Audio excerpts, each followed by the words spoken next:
Good morning and a warm welcome to everyone present here in this virtual session. With the blessings of His Holiness Sri Jagadguru Shivaratri Deshikendra Mahaswamiji, myself, Geeta Srinivas, welcome you all to this virtual session.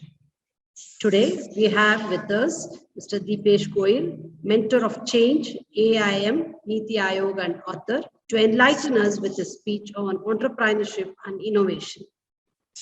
We started ATL, that is Atal Tinkering Lab, in our school in the year 2018. Deepesh Goyal sir is our mentor for our school. He has conducted a lot of workshops, and on October 2nd in the year 2019, we had around 500 children who did the solar lamps. So our children are benefited from Deepesh Goyal sir. In this workshop, we always tell the children that think out of the box and be entrepreneur. That is doing their work on their own, innovating something very new which is not there. Okay, so our children are much benefited by sir. So we are very glad that we have Deepesh sir with us to give a speech on the topic innovation. So before we start this program, we will call upon Chetana for the prayer song. Over to Chetana. Thank you, ma'am. ಮೊದಲು ನಮಿಸುವೆ ಗಣನಾಥ ಎನ್ನ ಹೃದಯದಿ ನೆಲೆಸೋ ಗಣನಾಥ ಎನ್ನ ಹೃದಯದಿ ನೆಲೆಸೋ ಗಣನಾಥ ಮೋದಕ ಪ್ರಿಯ ಮಹೇಶ್ವರ ತನಯ ವಿಘ್ನ ವಿನಾಶಕ ಗಣನಾಥ ಮೋದಕ ಪ್ರಿಯ ಮಹೇಶ್ವರ ತನಯ ವಿಘ್ನ ವಿನಾಶಕ ಗಣನಾಥ ನಮಿಸುವೆ ಗಣನಾಥ ಎನ್ನ ಹೃದಯದಿ ನೆಲೆಸೋ ಗಣನಾಥ ಎನ್ನ ಹೃದಯದಿ ನೆಲೆಸೋ ಗಣನಾಥ ಆದಿಯಲಿ ನಿನ್ನ ಆರಾಧಿಸಿದರೆ ಸಕಲ ಕಾರ್ಯ ಸಿದ್ಧಿಯಾಗುವುದಯ್ಯ ನಿನ್ನನು ಮರೆತವರಿಗೆ ಜಯವಿಲ್ಲ ತುಂಬಿರುವೆ ನೀನು ಈ ಜಗವೆಲ್ಲ ಮೊದಲು ನಮಿಸುವೆ ಗಣನಾಥ ಎನ್ನ ಹೃದಯದಿ ನೆಲೆಸೋ ಗಣನಾಥ ಎನ್ನ ಹೃದಯದಿ ನೆಲೆಸೋ ಗಣನಾಥ ಎನ್ನ ಹೃದಯದಿ ನೆಲೆಸೋ Gananatha. Thank you. Thank you, Chetana. It was very soothing prayer in this cold weather. So now I call upon Savita ma'am to give an introduction about Deepesh sir. Over to Savita. Yes, thank you, Geeta ma'am. And Chetana, that was a nice warm welcome to hear from you. Deepesh Goyal sir is an IoT consultant with 25 plus years of corporate experience, an electrical and electronic engineer from BIT Mesra and MBA from IIM Kolkata. He is an author and poet by passion and has authored 2 books. Currently, he is the regional mentor of change for Karnataka under the Atal Innovation Mission.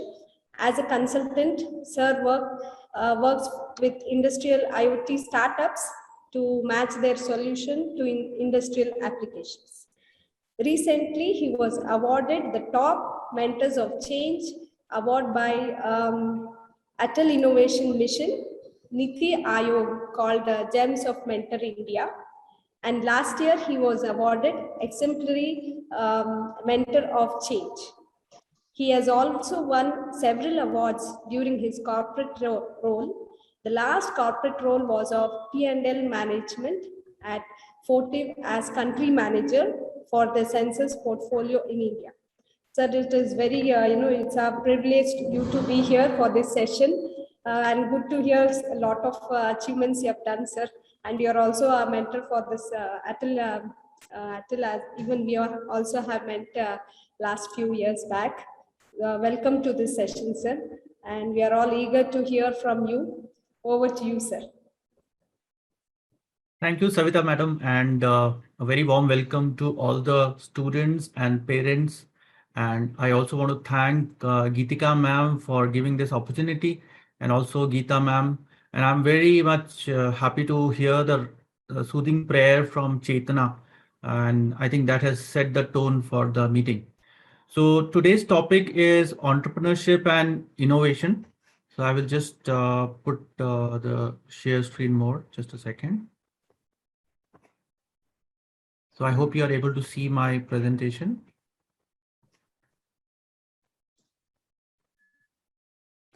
So the topic is entrepreneurship and innovation. So I'll give you an idea about the agenda today. First, I will briefly talk about myself.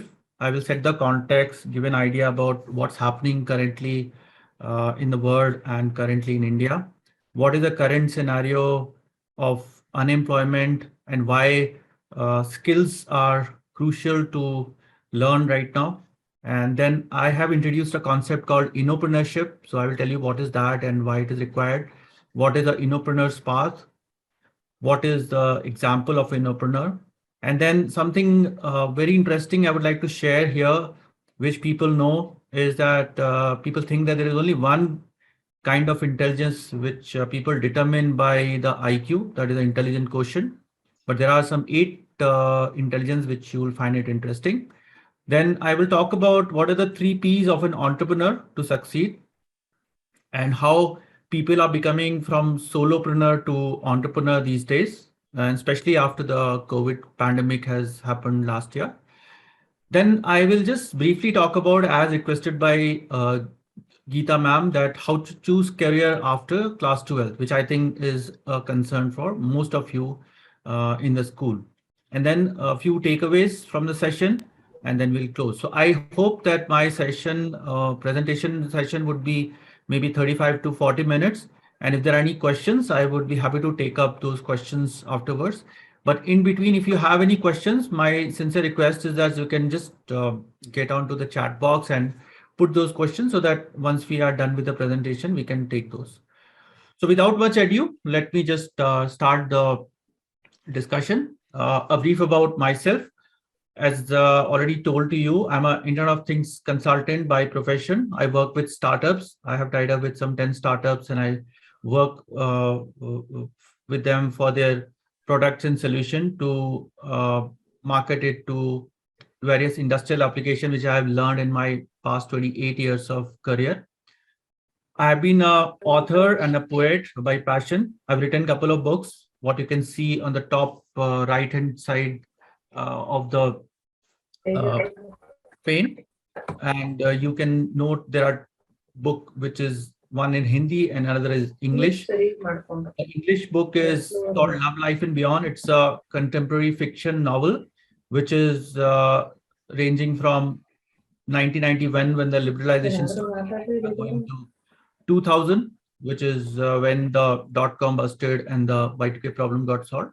And then there is a Hindi book, which is basically an anthology of poems called Motiyon Ki Mala. And this is published through Kindle Direct Publishing, available on Amazon.com. And it has several poems based on the different rasas of nature.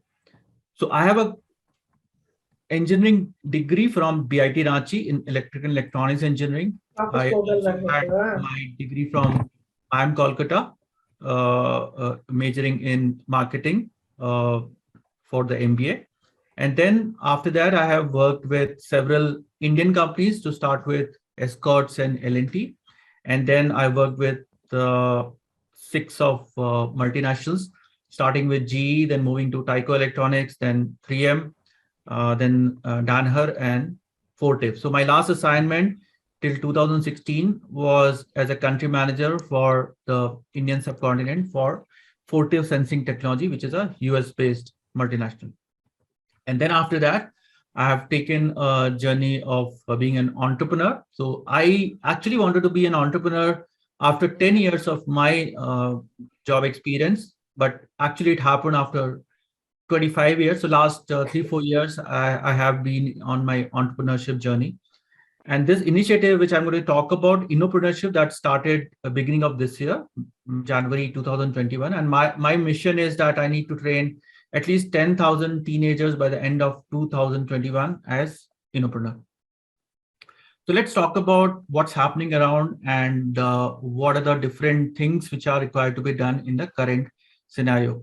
So if you know, Japan is located on the Pacific Ring of Fire on the edges of several continental and oceanic tectonic plates.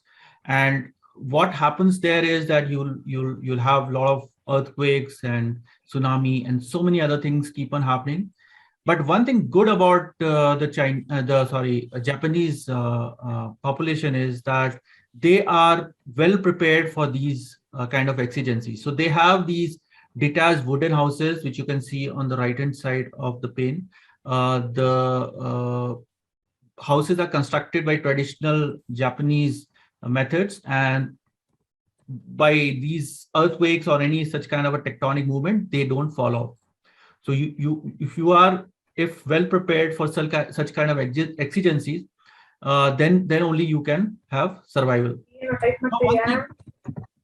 Now, one thing I want to tell about. I request people class ನಡೀತಿದೆ ಅದಕ್ಕೆ Zoom ಸುಮ್ಮನಿರಿ ನನಗೇನು ಕೇಳಿಸಲ್ಲ ಈಗ. Geeta ma'am, if you can just mute all the participants right now. Thank you. So I would like to tell you one thing about Japanese culture, which is something significant, that right now in Japan, everybody wears mask, but it is not mandatory as per the government norms. But still, you will find that not even a single Japanese citizen is without mask when they go out in the open.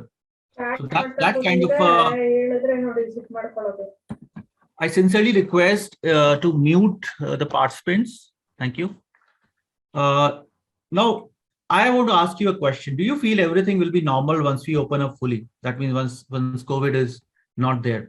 I don't feel so. So let's say if we have started hybrid mode of learning, that is offline and online learning, that is continue to be there in the coming future. So what I'm trying to tell you is that there are a lot of things which have actually changed in the past 1.5 years since the COVID pandemic has happened.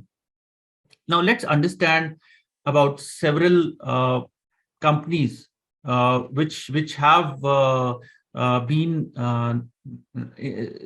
seeing some kind of an issue and they have not been able to survive.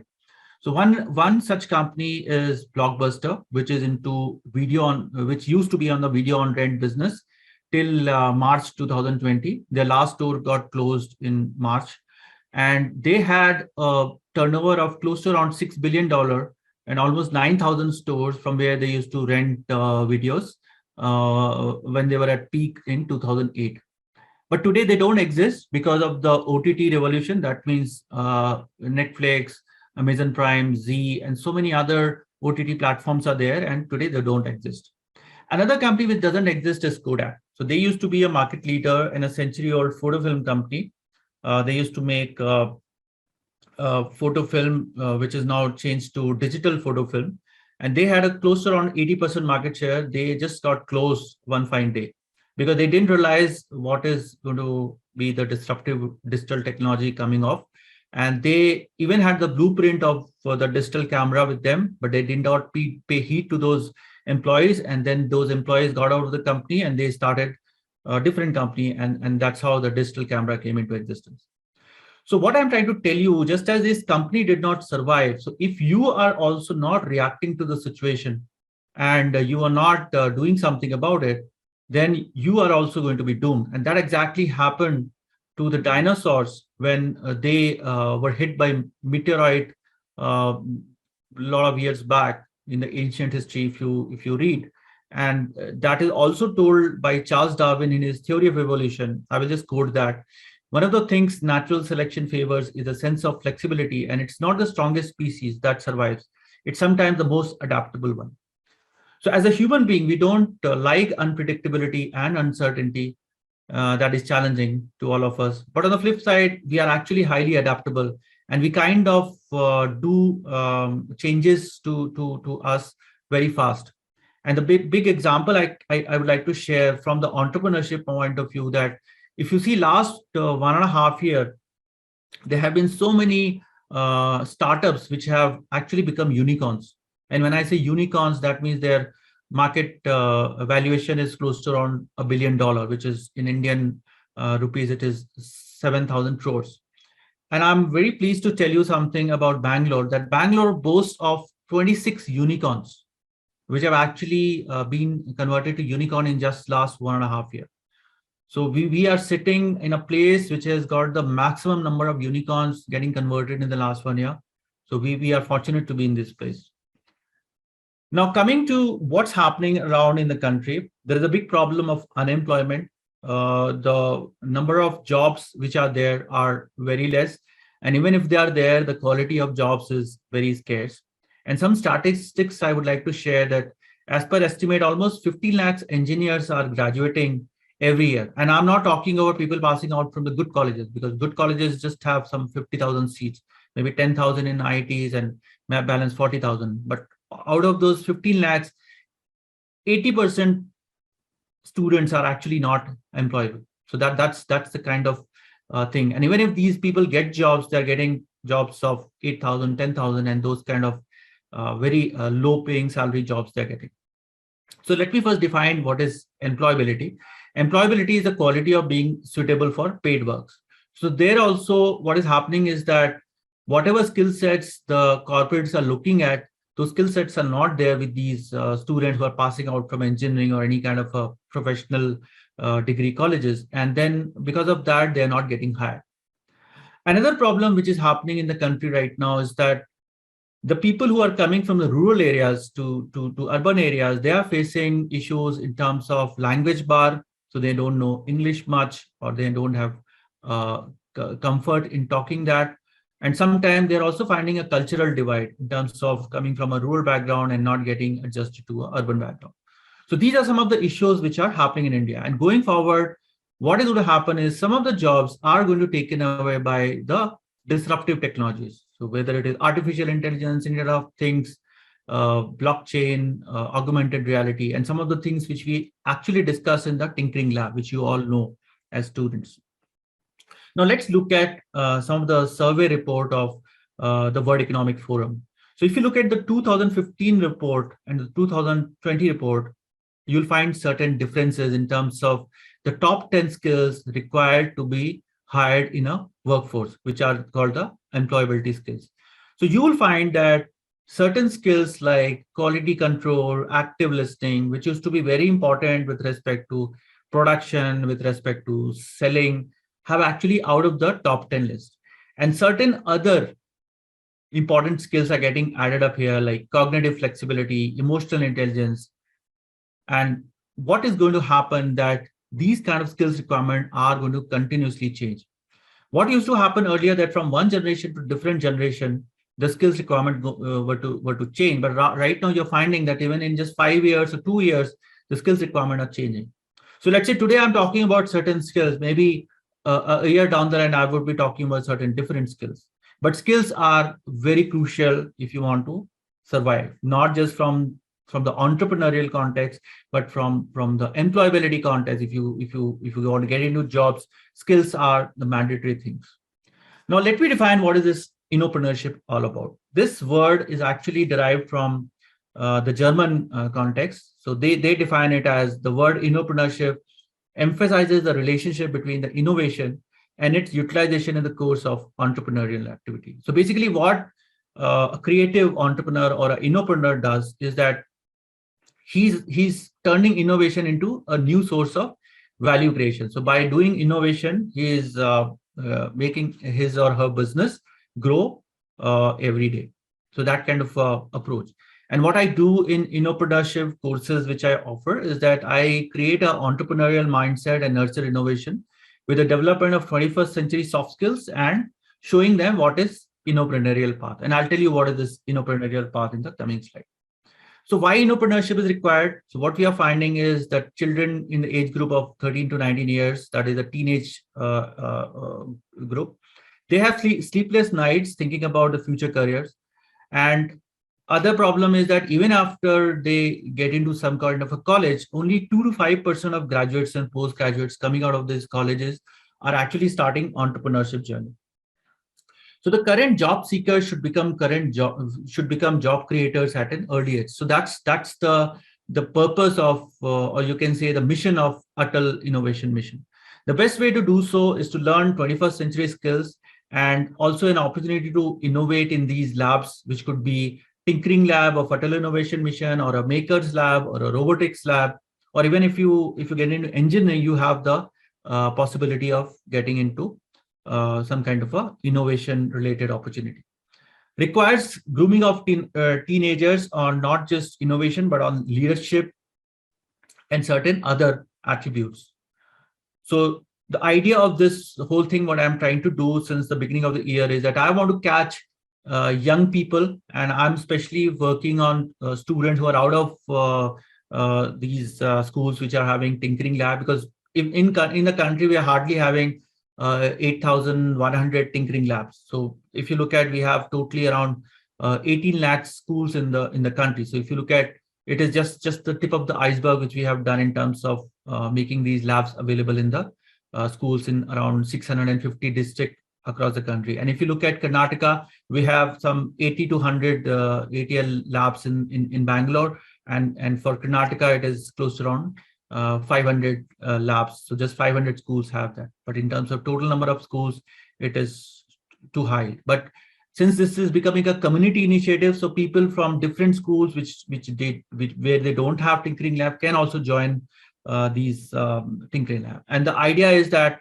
we want to make them not just employable by teaching them skills or making them do innovation in labs, but also capable enough to employ people as an entrepreneur in the future. So these are the different skills which I nurture in entrepreneurship. That is developing growth mindset, being empathetic, creativity, and then as an innovator, they need to seek problems as opportunity, risk-taking capabilities, mindfulness and meditation. Then as a leader, they should be celebrating mistakes and teamwork, and also a great deal is required in terms of communication. So once they learn these soft skills, what I want them to do, they should either get into a maker's lab or a tinkering lab or a robotics lab, or maybe engineering is also a good way to go about it. So the idea is that if you look at this Venn diagram on the right-hand side, that if you're interested in electronics and design and engineering related things, a maker's lab is a good option. If you are interested in electronics and programming, that means you are interested in C, Python, Arduino, Raspberry Pi, those kind of microcontrollers, then you need to go to a tinkering lab. And that's exactly what we do in a tinkering lab, that IoT requires these microcontrollers to be used for doing certain projects. And then if you are interested in design and engineering, then even engineering is a good option. And if you want all the three together, that is electronics, programming, design and engineering, I think robotic lab is a good option to move forward. Now I'll give you some example of what I call entrepreneur, and I'll give you an Indian example. So if you would have watched the movie Three Idiots, which got released in 2010, so you must have seen a character in the last scene of the movie. You can see Amir Khan playing the role of Funsuk Wangru, and he's an innovator, he's a scientist, and he runs a school. And that school, what you saw in the penultimate scene of the movie, which is actually a school which actually exists in Ladakh, which is called Sekmol. And this is actually a school of failure. So that means if you fail in class 10, you are eligible to get admitted in that school in class 11. And that school is actually run by students. It is not run by any authority or any teachers or anybody else. It is run by school, and it is one of the best school of alternative education. So you might not have people coming out of that school becoming engineer or a doctor, but you will have people coming out of that college becoming mountaineers, pilots, or maybe a journalist or something like that. So Sonam Wangchuk, who's an engineer, inventor, innovator, and education reformist from Ladakh, and he transformed the education system in Ladakh. So in the 80s and 90s, almost 90% of the students were actually failing in class 10th in Ladakh. And from there, he changed it over to currently, if you look at the 2015 data, almost 75% of people are actually passing in class 10. And those 25% who do not actually get into this SECMOL school where they admit the failures. And he's also, I mean, I got a chance to meet him, and he had come to Bangalore to get some corporate aid for the college which is making right now, which is actually now existing, called Himalaya Institute of Advanced Learning. That is, after class 12, you can get admitted to this College of Alternative Education. And what he is actually known for right now is that he has made something called artificial glacier. You can just Google this ice stupa or artificial glacier of Sonam Wangchuk, and you can see what great innovation he has done. And he has got some great awards, Terra Awards, Magsaysay Award, and so many other awards, a lot of global recognition he has got. But whatever money he has earned from these awards, he's actually not utilizing for his own personal interest, but he's putting that into Himalaya Institute of Advanced Learning, which is the college he has made. So you'll get umpteen example in the world, whether we talk about Steve Jobs, Elon Musk, Jeff Bezos, Mark Zuckerberg, Bill Gates, and Peter Thiel. And Peter Thiel specifically I'm talking about because he wrote that book called 0 to 1, which is the best book at least I have read on startup, entrepreneurship, and innovation. So if you get a chance to read this book, please. And I always tell about this book during my sessions with the students in the Tinkering Lab. So most of you might be knowing if you have attended any of my session. Now, I want to tell you something very strange, that we don't have just one level of intelligence. We have some 8 levels of intelligence. And typically we say that if we have an IQ of 162, then we are equivalent to what kind of intelligence even Albert Einstein had. But the fact remains that it is not just one kind of intelligence which is important. It is actually, there are 3 dominant intelligence in our system. It is something to do with musical, maybe bodily kinesthetic, or interpersonal, or verbal, or naturalistic, or intrapersonal, or visual spatial. So you might be a good athlete if you have a bodily kinesthetic. If you are good in sales, then maybe you have a good interpersonal intelligence. Or if you are a poet or something, then you are actually intrapersonal intelligence. So there are 3 dominant intelligence in you which you need to figure out which is that. And based on that, you can decide your career or your whatever you want to do in the future. I'll give you a certain example which will prove this. So if you look to some of those innopreneur or entrepreneur, which I talked about in the previous slide, to name a few: Jeff Bezos, Richard Branson, and Steve Jobs. Jeff Bezos was actually a hedge fund manager. And before he started this online book retailing on Amazon, which he started as a company, he has no connection with book selling or e-commerce.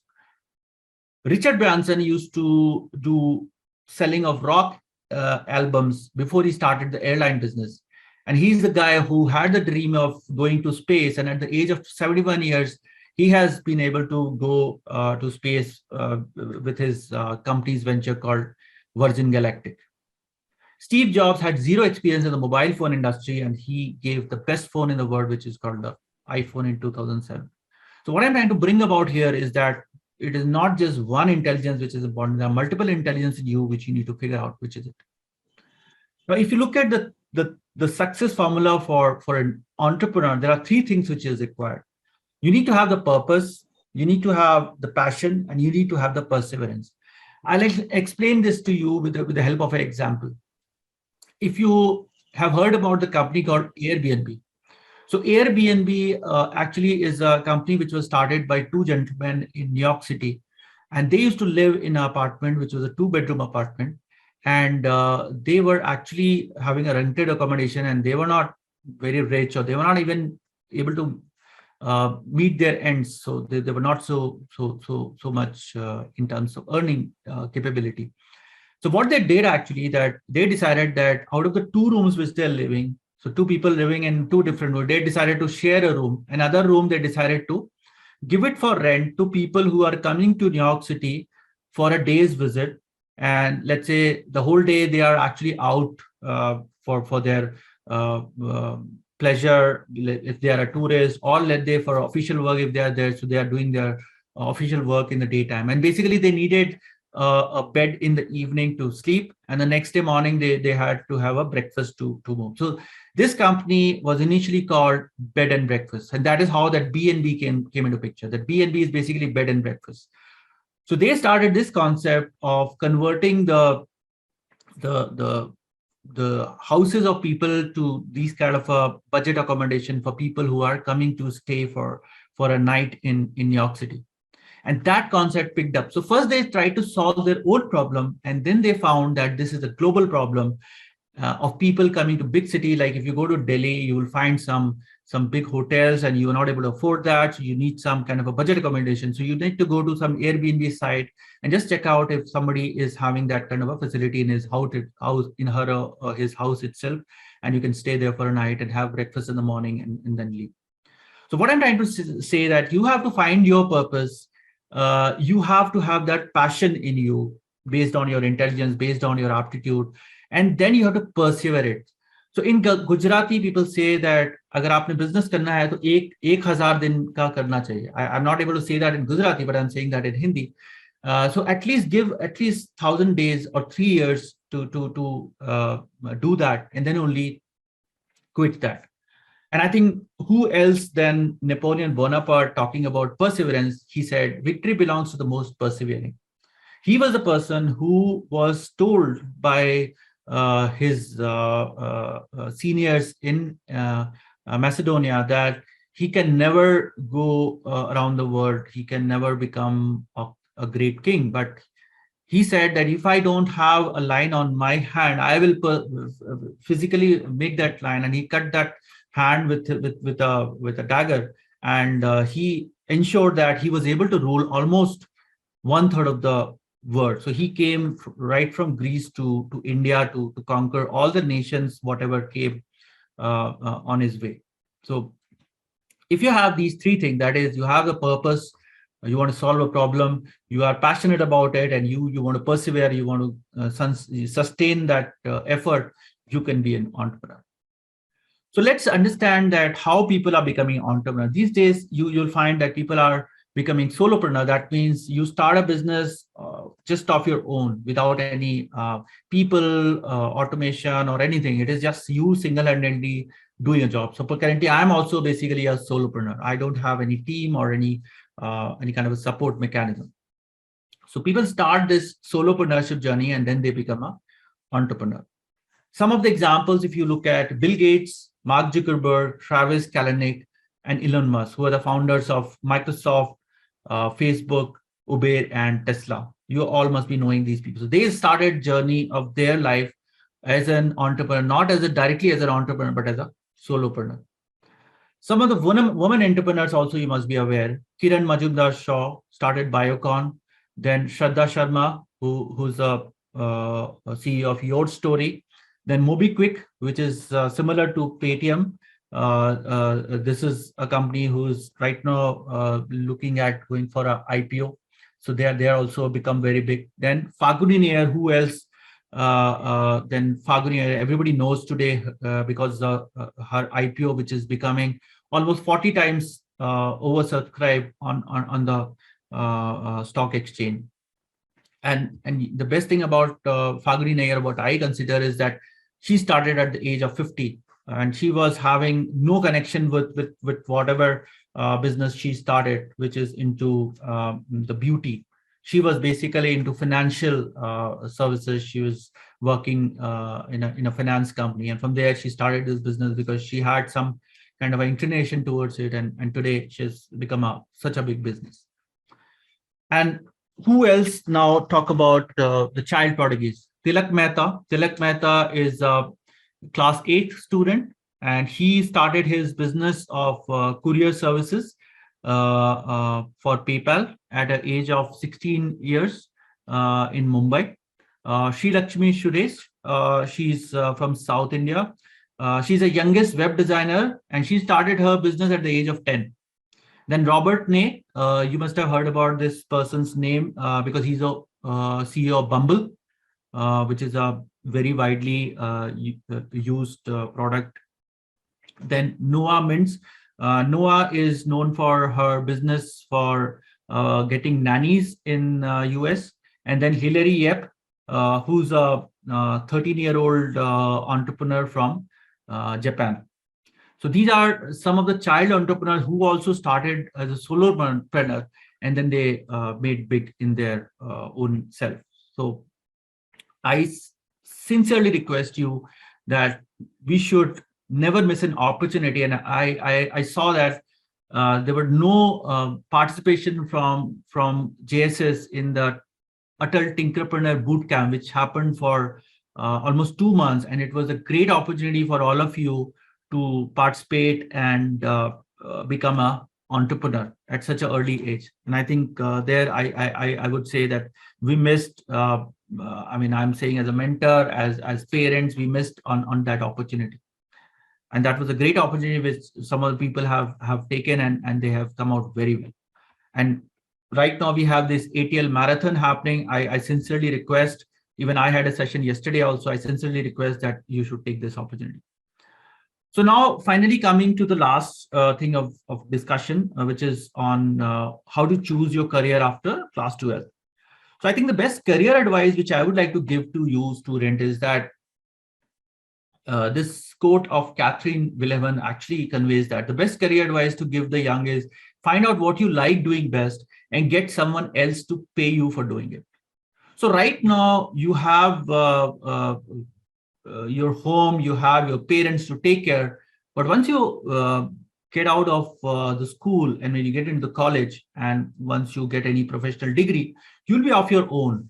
So obviously this is the best time to actually experiment things, because you are actually dependent on somebody, and you are using you have some else's money to at your disposal to do something about. But once you start earning yourself, once you have to be in the corporate world, or you start your company or something, you'll be off your own and you have to manage your own things. So this is at the best time. Actually, you have to make yourself good and ensure that you have a great career in the future. So what I suggest that if you are in class 12, or even if you are in class 9th or so, I think this is a good time when you need to figure out what you want to do in the future. So the best way to do is, as I said, that there are some 3 key intelligence which are there. You need to figure out which are those key intelligence dominating in you. You need to figure out what is your passion, what is your interest, and what is your aptitude. And there are different psychometric tests which are there, which are available. If you want to know more about it, you can reach out to me. I can guide you on that. But one psychometric test I have mentioned here, which is a Briggs-Myers personality test, which is free of cost. You can just go onto this site called www.16personalities.com, and you can find out what is your personal orientation, what can be the best profession for you in the future. And once you have identified that, I think you need to go to some kind of a career counselor or a guide, and he will not just guide you what are the do's of the part, but also the don'ts of the part, what you should not do in your career. So my suggestion is that the first step is do a psychometric test. The next step is go to a career counselor. There are so many organizations. If you want some reference, I can help you with that.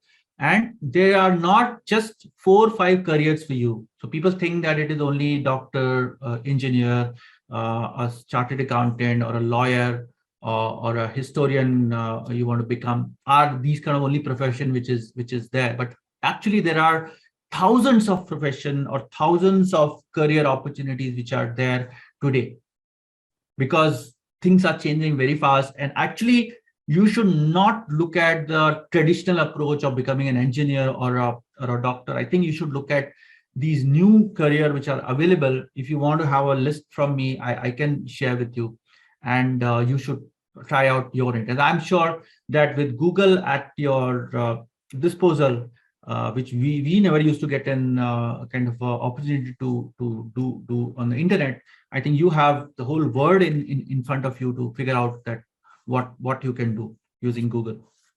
So I think this is all I have to tell you. Some of the takeaways of the discussion: survival of the quickest, then of the fittest. Unemployment and the skill development are the two big question marks in our country. Innopreneur path of tinkering, makers lab, robotics, or engineering is a good option. And you need to learn certain soft skills, digital skills, and certain hard skills. You need to identify some 3 key intelligence out of 8, multiple intelligence. You need to succeed as an entrepreneur. For that, you need to start as a solopreneur. And you need to choose your career path after 12 judiciously. And this is your decision. This is, the onus lies on you. This is not your parents' responsibility, school's responsibility, or your teachers' responsibility. So be aware of that. And I think in these troubled times, what holds good is sticking to your basics. As somebody quoted, stick to the basics, hold on to your family and friends. They will never go out of fashion. So a sense of gratitude to you, as the ma'am said, that I got the award for the Gems of India Mentor. So this is the recent book published by the Niti Aayog. You can get a copy of this book getting onto the website of Niti Aayog. So I have been mentioned in this book as the Gems of India Mentor on, I think, 10th page or 11th page of that book. And basically this talks about what work I've been doing in JSS as a mentor of change. So I have mentioned about some of the students who work with me. Actually, there's a mistake here. There's not class 4 student, it's actually class 11 student. So some 4 student came to me just 4 days before a contest happening in DPS Electronics City in 2019 November. And they wanted to participate in this event, and they wanted to make an IoT project. So we worked day and night to make that happen. And in 4 days, we came out with a wonderful project. And this project was basically involving a flow meter. And the purpose of that project was to, like, you have these taps which are leaking in your bathrooms or in your toilets of your school. And this actually flow meter just measures that if there are leaking taps there, and it can actually instruct the school authority to actually close the tap or change the tap if it is having a problem. So this was a good, I think, effort in terms of meeting the timeline and doing a great job. Though they did not win the competition, but I'm really remember very well. I don't remember all the 4 names, but Shali was one of the participants there. And there were 3 more students, 2 more girls and 1 boy was there. I don't remember all the names. Sorry about that.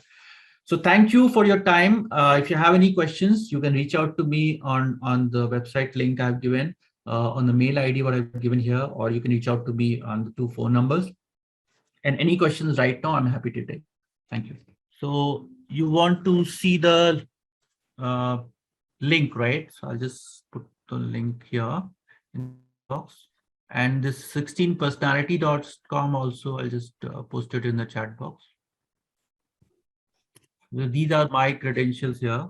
You can reach out to me. And then this 16personalities.com also, I'll just put the link. There's a Brixmer test. Any questions from the participants or parents or from teachers? Anybody, if you want to ask me any question, I'll be happy to answer. So if there are no questions, that means that you have understood everything or you have not understood anything. So what should I take it?